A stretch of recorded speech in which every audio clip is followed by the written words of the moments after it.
Welcome to another edition of Market Mantra, in which we give you a complete update on the economic news of the day. And today being a Saturday, we'll also be taking calls from your listeners on any queries that you may have on business, economic and stock market matters. But do remember that we don't address stock or company specific queries. You can call us on our direct numbers 23314444, 23717106 and 23717117. Our numbers once again are 23314444, 23717106 and 23717117. And please dial 011 as the STD code before these numbers. I'm Arjun Chaudhary and with me is my co-anchor in Hindi, Sonu Sood.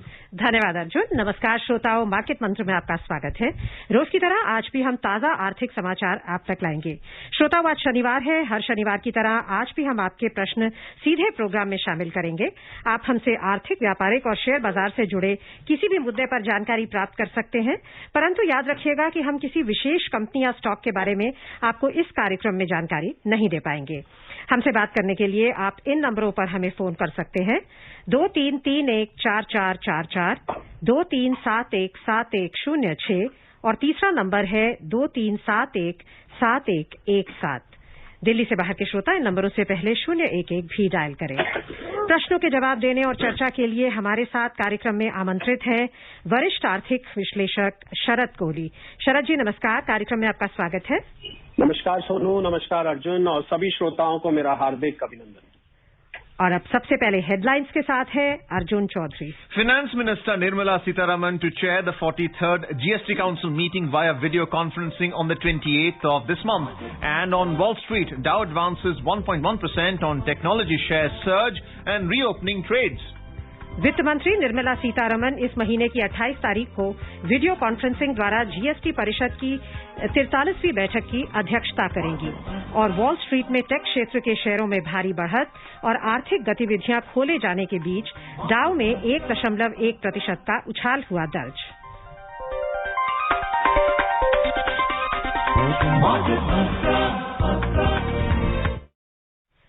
वित्त मंत्री निर्मला सीतारमन इस महीने की 28 तारीख को नई दिल्ली में सुबह 11 बजे वीडियो कॉन्फ्रेंसिंग के जरिए जीएसटी परिषद की 43वीं बैठक की अध्यक्षता करेंगी। बैठक में वित्त राज्य मंत्री अनुराग ठाकुर के अलावा राज्यों और केंद्र शासित प्रदेशों के वित्त मंत्री और केंद्र सरकार और राज्यों के वरिष्ठ अधिकारी शामिल होंगे। और अब हमारे साथ हमारे आज के पहले श्रोता जुड़ गए हैं, शैलेश मुंबई से। उनको हम आमंत्रित करना चाहेंगे। शैलेश जी अपना सवाल पूछिए। शैलेश, आप हमें सुन पा रहे हैं? आप सब लोगों को हेलो जी जी। देखिए, मेरा क्वेश्चन ऐसा है कि मैं सीनियर सिटीजन हूँ और एमेच्योर ट्रेडर हूँ। इसका मतलब मैं सीरियस ट्रेडर नहीं हूँ और मेरे बच्चे अब्रॉड सेटल्ड है, तो मैं कई बार उनके यहाँ पे जाता हूँ और वहाँ से मैं ट्रेडिंग करता हूँ। तो जब मैं यूएस में जाता हूँ तो मुझे कुछ 1 या पौना घंटा मिल जाता है और ऑस्ट्रेलिया में करीब 2-3 घंटे मिल जाते हैं ट्रेडिंग करने को। तो मुझे ऐसा कहा गया कि मैं वहाँ से जो ट्रेडिंग करता हूँ वो इलीगल है। तो मुझे ये पूछना था कि क्या ये सही में, स्पेशली जो यूएस में से मैं ट्रेडिंग करूंगा तो वो ऑफेंस होगा and I may land up in trouble. So मुझे आपसे थोड़ा सा डायरेक्शन चाहिए था। देखिए, पहले तो बहुत अच्छी बात है, आप दुनिया के दोनों तरफ का भ्रमण करते हैं और फिर भी आपका ट्रेडिंग में रुचि है। देखिए, आपका जो डीमैट अकाउंट है शैलेश जी, वो इंडिया में होगा। जो आपका बैंक अकाउंट है वो इंडिया में होगा। तो दोनों, और जो आपका ब्रोकर के साथ, जिस ब्रोकर के माध्यम से आप ट्रेडिंग करते हैं, जरूर कोई ना कोई ब्रोकर के माध्यम से होगा, उन्होंने आपको आईडी, पासवर्ड वगैरह दिया होगा, वो भी भारत में होगा। तो इसमें आप कहाँ से ट्रेडिंग कर रहे हैं ये मायने नहीं रखता है। मायने ये रखता है कि आपका जो रेजिडेंशियल स्टेटस है, क्योंकि आप जानते होंगे कि एक निर्धारित समय अगर आप भारत से बाहर रहते हैं तो आपका जो रेजिडेंशियल स्टेटस है वो बदल जाता है, जिसमें 120 दिन है, कुछ केसेस में 180 दिन वगैरह होता है। तो अगर वो उसमें कोई फेरबदल नहीं हो रहा है तो आप कहीं से भी बैठ के ट्रेडिंग करें, आपका जो स्टेटस है वो इंडियन है, आपका जो जिस हालात में आप ट्रेडिंग कर रहे हैं, आप अपने इंडियन अकाउंट से ट्रेडिंग कर रहे हैं, तो उसमें कोई दिक्कत नहीं है आपको। मुझे नहीं मालूम किसने इसको इलीगल और किस बिना पे इसको इलीगल कहा है, क्योंकि अगर आपके दोनों चीजें भारत में है। पर मैं आपको ये सलाह जरूर दूंगा, क्योंकि आपने फोन किया है शैलेश जी, मैं एक सलाह आपको देना चाहूंगा कि क्योंकि आप पूरे मार्केट आवर्स में टाइम डिफरेंस की वजह से, टाइम जोन्स की वजह से आप पूरे मार्केट आवर्स में नहीं पार्टिसिपेट कर पाते हैं। तो कोई भी ट्रेडर जब होता है शैलेश जी, मैं आपको राय दे रहा हूं, तो ट्रेडर को बहुत ध्यान रखना होता है, उसको पूरी मार्केट को ऑब्जर्व करना पड़ता है, क्योंकि जो परिस्थिति शुरू के 1 घंटे में या बाद के 1.5 घंटे में बनी होती है, जरूरी नहीं कि वो पूरे दिन बनी रहे। तो इसलिए जब भी आप ट्रेडिंग करें तो बहुत संभल कर ट्रेडिंग करें। आप सीनियर सिटीजन हैं, हमारे आदरणीय हैं, और मैं उम्मीद रखता हूं कि आपने अपना मेहनत का जमा किया हुआ पैसा है जिससे आप ट्रेडिंग करते हैं, तो थोड़ा ध्यान से करें। और ट्रेडिंग जब भी करें तो पूरा मार्केट का स्पेक्ट्रम देख के करें। निवेश जब होता है तो वो क्योंकि मध्यम से लंबी अवधि के लिए होता है, उसमें कोई दिक्कत नहीं है। आपने शुरू के आधे घंटे में मार्केट खुली, निवेश कर दिया, शेयर्स ले लिए या बेच दिए, उसके बाद आप 6 महीने 1 साल तक वेट करा, उसमें फर्क नहीं। बट ट्रेडिंग में बहुत इस बात का ख्याल रखना पड़ता है शैलेश जी, आप इस बात का जरूर ध्यान रखें। Our next caller is Shri A.K. Gupta from Delhi. A warm welcome to you on Market Mantra. Gupta ji, please ask your question to the expert. Good evening, Market Mantra team. Good evening, sir. There are 2 type of SIP. एक तो mutual fund में SIP होती है और दूसरी stock में होती है, इक्विटी मार्केट में। तो जो इक्विटी मार्केट में रेट डिसाइड होती है, वो रेट कौन सी होती है, मॉर्निंग की, इवनिंग की, या कौन सी वाली रेट?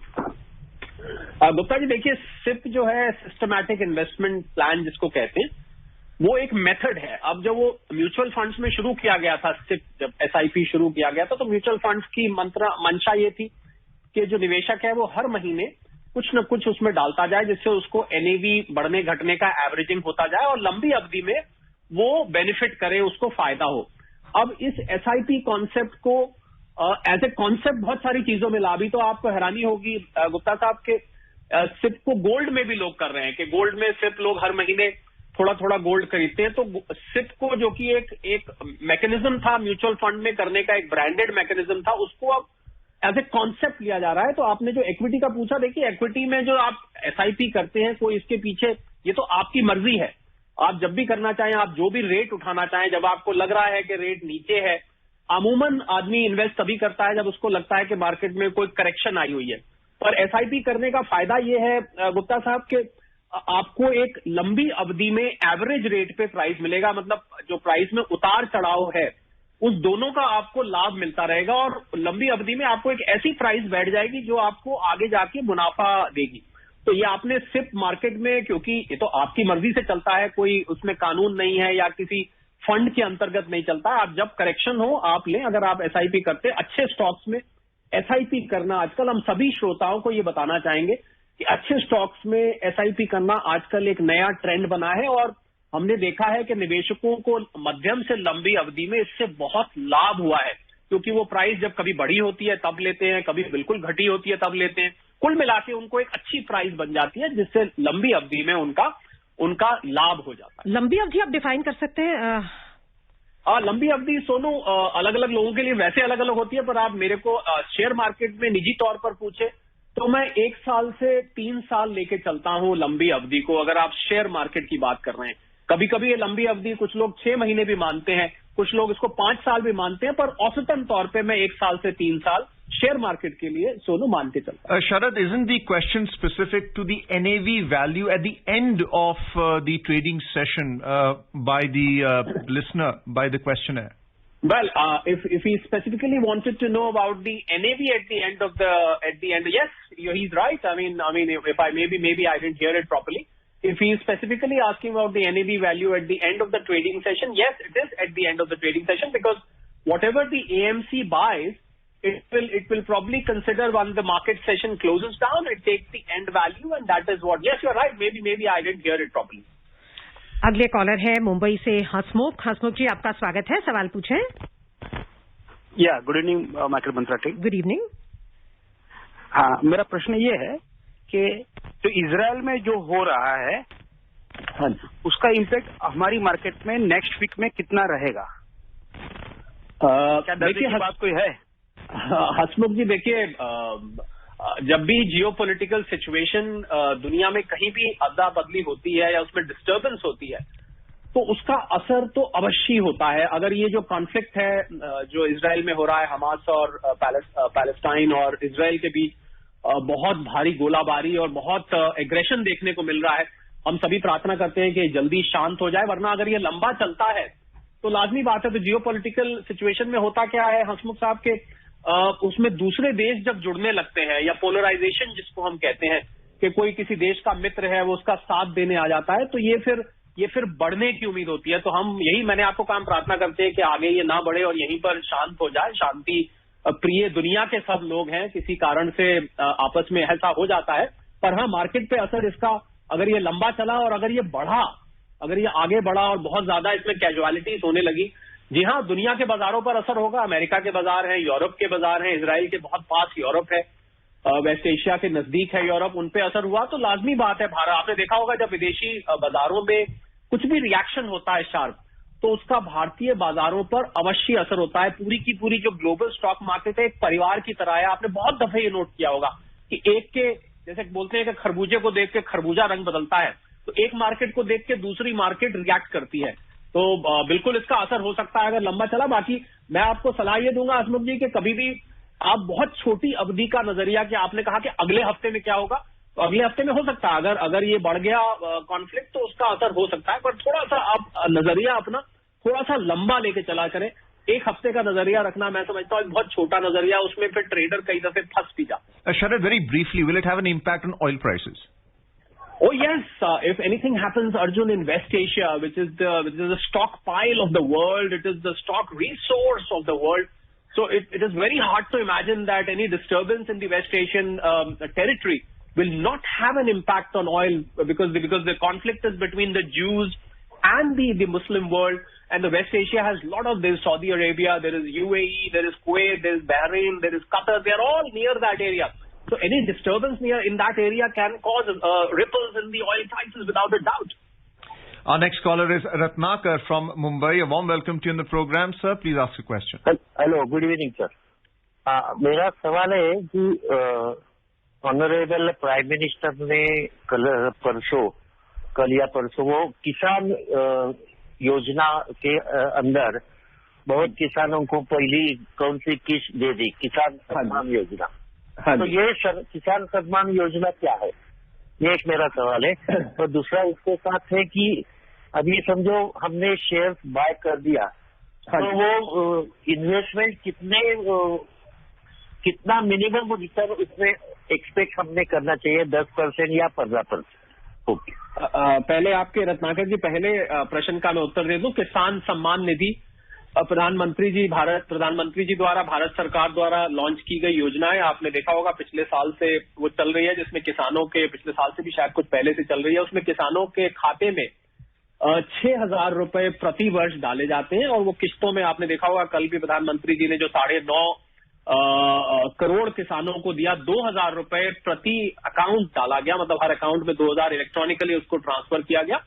तो ये भारतीय कृषि क्षेत्र को, जो कि निरंतर घाटे में रहता है, कभी बाढ़ आ गई, कभी सूखा पड़ गया, कभी उनको कहीं पर अपनी कीमत कभी कभी नहीं मिल पाती है, और कभी फर्टिलाइजर की दिक्कत होती है, कभी बीजों की दिक्कत होती है। हमने देखा कि कृषि क्षेत्र किसी न किसी समस्या से जूझता रहता है, प्राकृतिक कारणों से या अन्य कारणों से।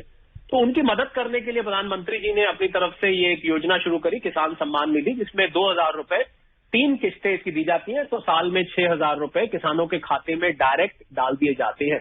आपका दूसरा सवाल है कि शेयर्स में कितना रिटर्न एक्सपेक्ट किया जाए, तो ये तो रत्नाकर जी डिपेंड करेगा कि आपने जो शेयर्स का चयन किया है, जो आपने सिलेक्शन किया है, वो कैसे शेयर है, क्या आपने उसमें फंडामेंटल एनालिसिस किया है, क्या आपने जिस कंपनी में निवेश करने जा रहे हैं उसमें ग्रोथ के प्रोस्पेक्ट्स कितने, अभी ग्रोथ की संभावनाएं कितनी है उसके अंदर, उसकी बुक वैल्यू क्या है, उसकी पीई क्या है, वगैरह वगैरह। तो हम जब इन सब चीजों को देखते हैं तो शेयर मार्केट की अगर रिटर्न्स की बात करें तो मेरे पास तो ऐसे एग्जांपल्स आते हैं जहां पर एक साल में लोगों ने पैसा दुगना कर लिया, तिगना। कुछ शेयर्स अभी ऐसे थे पिछले मार्च से जो 4 गुना भी हो गए, ऐसे भी मेरे पास, क्योंकि हम नाम नहीं लेते हैं यहाँ पर शेयर्स का, तो मैं नाम तो नहीं लूंगा, पर ये सिर्फ डिपेंड करता है कि आपने, जैसे कुछ लोगों ने फार्मा सेक्टर के शेयर्स लिए, आईटी सेक्टर के लिए, हाल में हमने मेटल सेक्टर में देखी बहुत तेजी आई हुई थी, तो इस प्रकार एफएमसीजी में तेजी आई।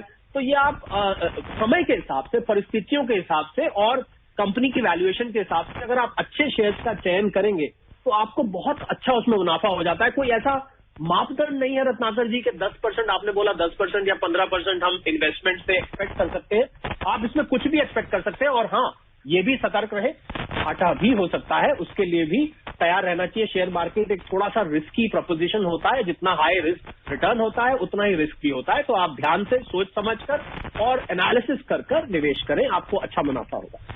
आइए अब मुंबई से लौटते हैं दिल्ली, जहां से जितेंद्र जी हमारे साथ हैं। आपका स्वागत है, सवाल पूछिए।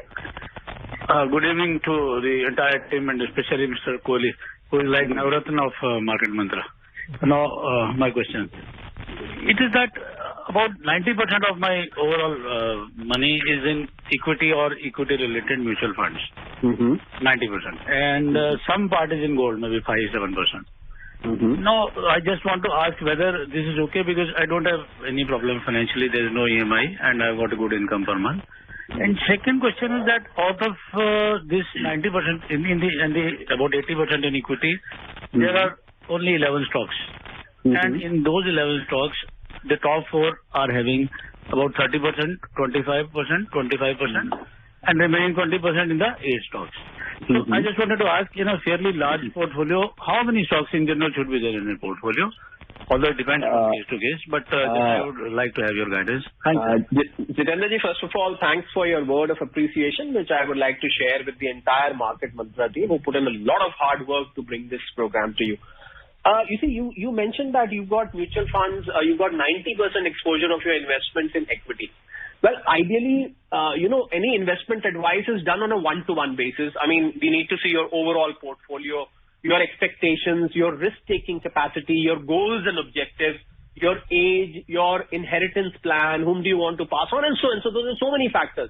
So, I mean, I can give a very specific reply only after analyzing each of these factors. But since you have asked, I would say that 90% of your total investment in equities looks like a slightly risky proposition to me. I would ideally have balanced this 50% into equity and 50% into highly safe or rated investment, which could be treasury bonds, which could be debt funds, which could be government securities, and so on and so forth. So I think you need to just maybe realign and balance. So far, so good. Fingers crossed. I'm sure they must be doing well and you must be running happy with your investments. But in the long term, I would suggest you to balance it out. And you asked about how many stocks. See, there is no defined rule, Jitendra ji, that, you need to have 10 stocks or 15 stocks. But as a thumb rule, they say you should not put all eggs in the same basket. So following that rule, I think the more well spread out your portfolio is, the lesser is your risk, because you are more exposed to all sorts of companies. They may be coming from different sectors, they may be of different capitalization, they may be of different scale, and so and so. So I would suggest you as a general advice, because as I told you, specific can only be given after analyzing all the parameters which I listed. You must try and spread it. Even if your return is a little lower than what you were generating, I would suggest at least your risk would come down, because what you would definitely not like to see is losing your principal amount, losing your amount invested, and it suddenly crashes and you find that you're probably in a lurch on what to do now. So that is my advice. But as I said, specifics can only be done by knowing the parameters. Next caller is Ashu from Ghaziabad. Ashu, a warm welcome to you on the program. Please ask a question. Yeah, thank you. Very good evening to all. I have a simple question. We've seen on the last trading session Friday, perhaps there was the prices for the steel stock went down. Now, my question is, I just want to understand that the steel stock which went down was primarily because of the profit booking, or it was because of something wrong happening in U.S. markets, that is rising interest rates, etc., maybe due to that? And does actually steel stocks or metal stocks have an impact if NASDAQ or Dow Jones or S&P 500 goes up and down? Then do Indian metal industry behaves in a likewise in a proportional manner?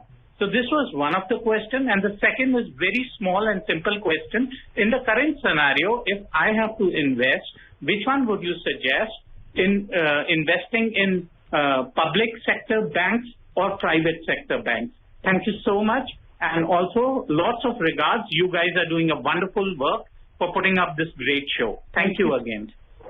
Well, Ashu, your first question is about steel stocks. If you've been hearing our programs regularly on Saturdays and rest of the days, I had said that, metal have really a little overheated because they've really gone up over the last few weeks. In fact, I won't even hesitate to say over a few months, they've really been overheated. So I was expecting a correction, and this correction may or may not last. I mean, there is profit booking. You see, typically when a stock rises sharply, non-stop, there is always an intermittent profit booking because nothing can just keep going upwards. And same goes for coming down as well. Yes, there is profit booking. You asked about the US. US has got three indices, main indices. You've got Dow Jones, you've got NASDAQ, you've got S&P.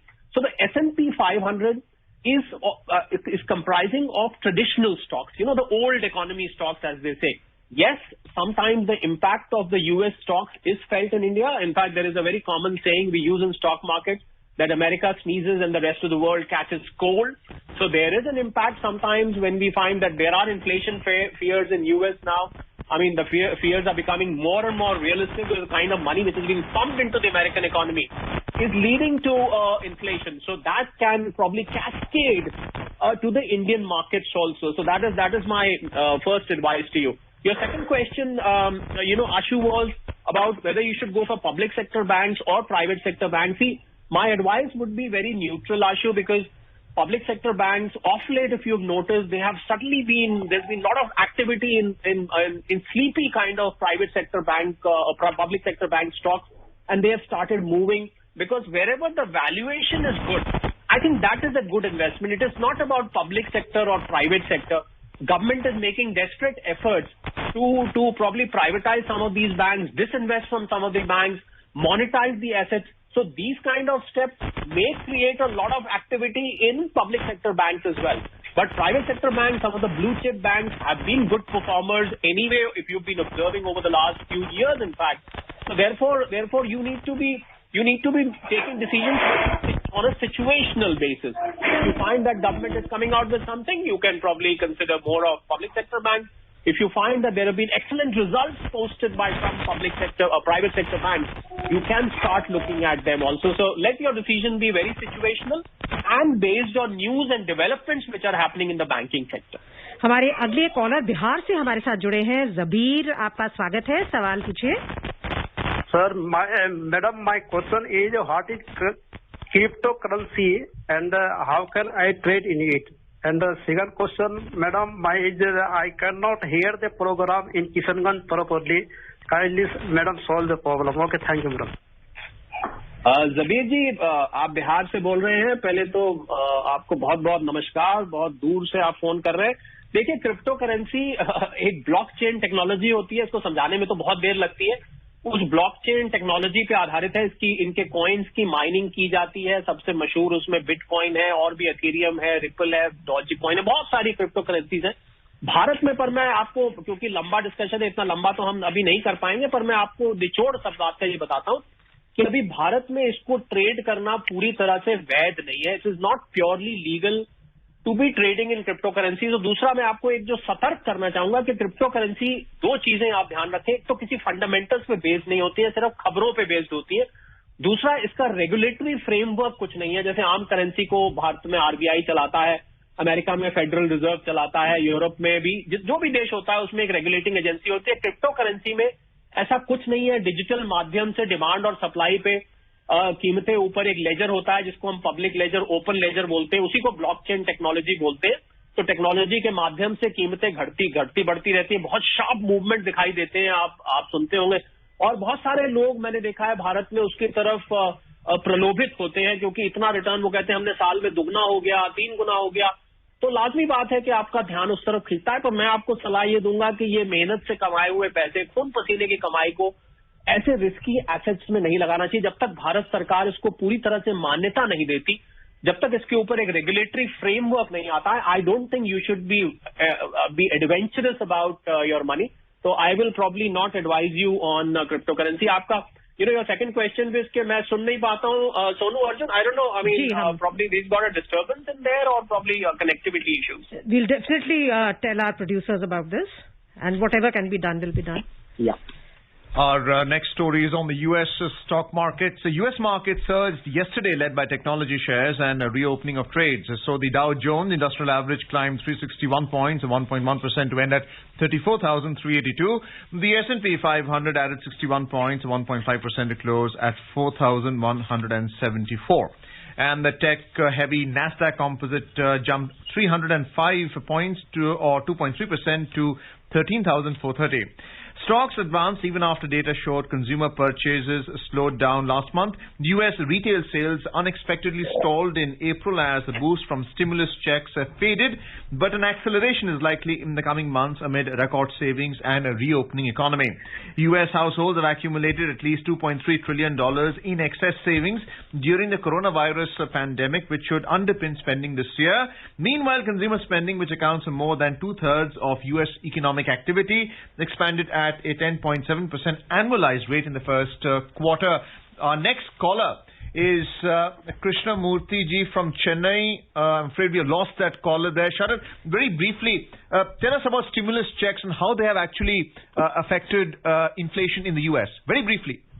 Well, Arjun, it is creating its impact, and we have been noticing a rising CPI, the consumer price index numbers in the U.S., which are really, really a matter of concern, and that is why you're watching the U.S. indices going roller coaster. In fact, शरद जी हमारे साथ हमारे अगले collar Lakshmipat Kolkata से जुड़ गए हैं. सवाल पूछिए लक्ष्मीपत जी. हाँ, हेलो जी, समय कम है, जल्दी सवाल पूछे. हाँ, मेरा सवाल ITR ई फाइलिंग से रिलेटेड है. हेलो जी. हाँ जी बताइए. अभी तक ITR फाइलिंग शुरू नहीं हुआ है. ITR तो नोटिफाइड हो गया, तो ये कब शुरू होगा? और दूसरा सवाल ये है कि पिछले बार तो ITR 1 और 4 को डायरेक्ट हम लोग भर सकते थे, तो इस बार क्या वो सॉफ्टवेयर के थ्रू भरा जाएगा या पहले की तरह होगा, ये बताइए. लक्ष्मीपत जी नमस्कार आपको पहले बहुत बहुत. देखिए ITR फाइलिंग 1 अप्रैल जब अगला वित्त वर्ष शुरू होता है, तो ITR फाइलिंग 1 अप्रैल और 31 जुलाई के बीच में जो इंडिविजुअल्स होते हैं इस कैटेगरी के जिनकी सैलरी और बिजनेस इनकम नहीं होती है, टैक्स ऑडिट नहीं होता है, उनके लिए 31 जुलाई समय रहता है.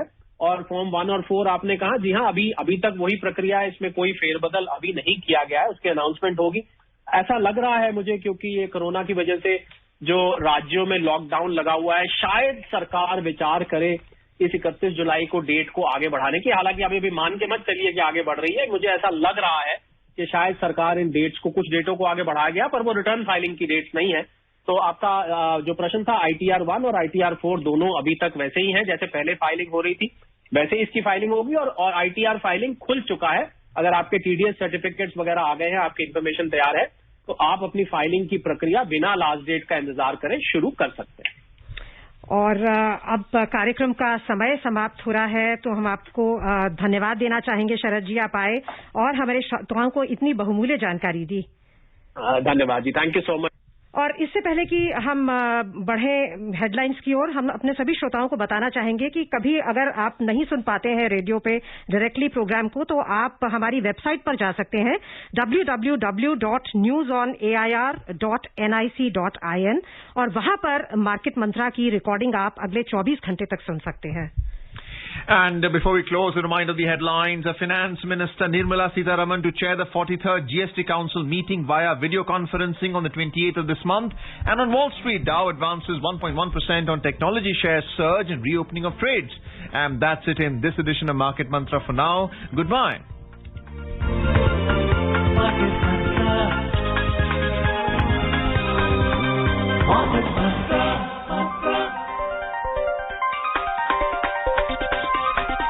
Market Mantra.